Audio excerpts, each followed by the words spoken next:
Ayong buntag mga kaigsunan, labi na sa atong mga mahal nga mga followers. Adunan lang ko'y na kita sa Facebook.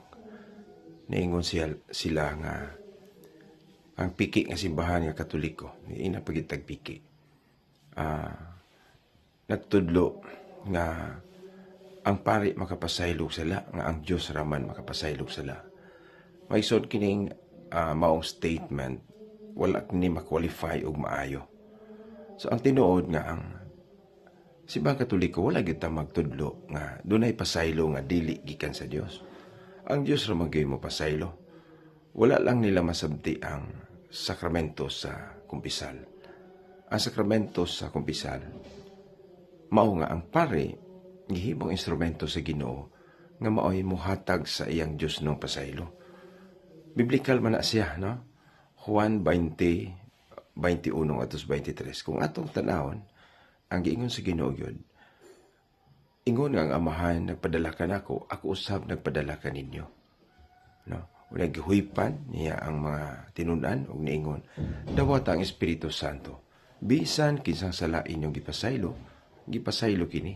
Bisan kinsang sala wala ninyo pasaylo wala sob kini pasaylo So, meaning nga ang pasaylo sa Ginoo iyang gipaagi sa iyang mga ministro nga gitagaan ni ining maong trabaho.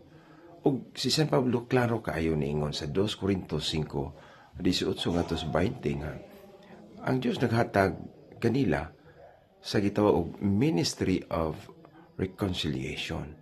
So usa man ning ministry of reconciliation. So diha sa kasaysayan sa simbahan mao gyud ang sakramento sa pagpangumpisan. So dili tinuod nga niingon sila nga ang pari maoy ni pasaylo sa sala, no? Ang pari baka nang iyang gahom. Moingon ang absolution, moingon ang pari. Ako nagapasaylo kanimo, no? By the ministry of the church, may God give you pardon and strength, and I absolve you. Ako nagpasaylo kanimo in the name of the Father and of the Son and of the Holy Spirit. Maong ato maigsuon nga mga dili Katoliko palihog tunig maayo aron dili mo masayop. Sama gud sa pagwali, sama gud sa pagtudlo. Kinsa man gyud ang tinuod nga magtutudlo, magwali. Di ba si Kristo ra? Matthew 23:9, no? 8:9 nga si Kristo ra magyud ang ultimate teacher. Pero nganong nahimong magtutudlo man ang mga apostoles ug ina sumusunod? Tungod kay gidiligar sa Ginoo. Kinsa ka bang motudlo nga ang magtutudlo si Kristo ra man? Ayaw kang pagtawag o pangulo, ayaw kang pagtawag o magtutudlo, di ba? Kay usara ang inyong magtutudlo. Pero nganong makatudlo man? Because they are teaching in the name of Jesus. Diha usab sa pari, ang pagsabot na mong mga Katoliko, the priest is only acting in persona Christi, capitis ecclesia.